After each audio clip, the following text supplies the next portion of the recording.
పరలోకం గురించి 7 ముఖ్యమైన విషయాలు. నంబర్ 1, పాపం మరియు దాని ప్రభావాలు ఉండవు. ప్రకటన 21:4 ప్రకారం పరలోకంలో మరణం, దుఃఖం, ఏడుపు లేదా నొప్పి ఉండవు. దేవుడు ప్రతి కన్నీటి చుక్కనూ తుడిచివేస్తాడు. అక్కడ ఆసుపత్రులు, పోలీసులు లేదా యుద్ధాలు ఉండవు. నంబర్ 2, వివాహాలు ఉండవు.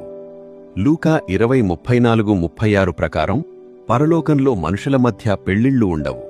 అయితే దేవుని ప్రజలందరూ యేసుక్రీస్తుకు వధువుగా ఉంటారు.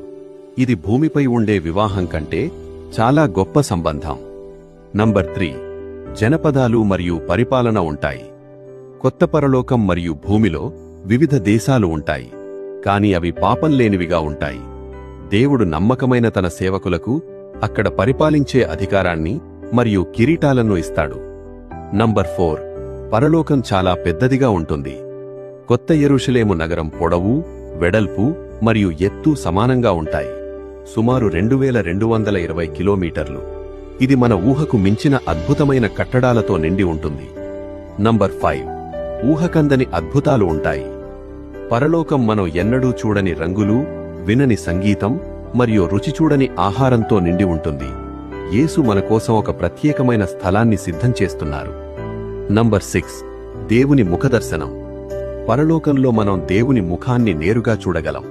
ప్రేమకు మూలమైన దేవునితో కలిసి ఉండటం వల్ల మనం అనంతమైన ఆనందాన్ని, శాంతిని అనుభవిస్తాం. నంబర్ 7, యేసు ద్వారా మాత్రమే ప్రవేశం.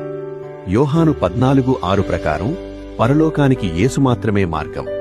మన పాపాల కోసం చనిపోయి తిరిగి లేచిన యేసుపై విశ్వాసం ఉంచటం ద్వారానే మనం అక్కడికి వెళ్ళగలం.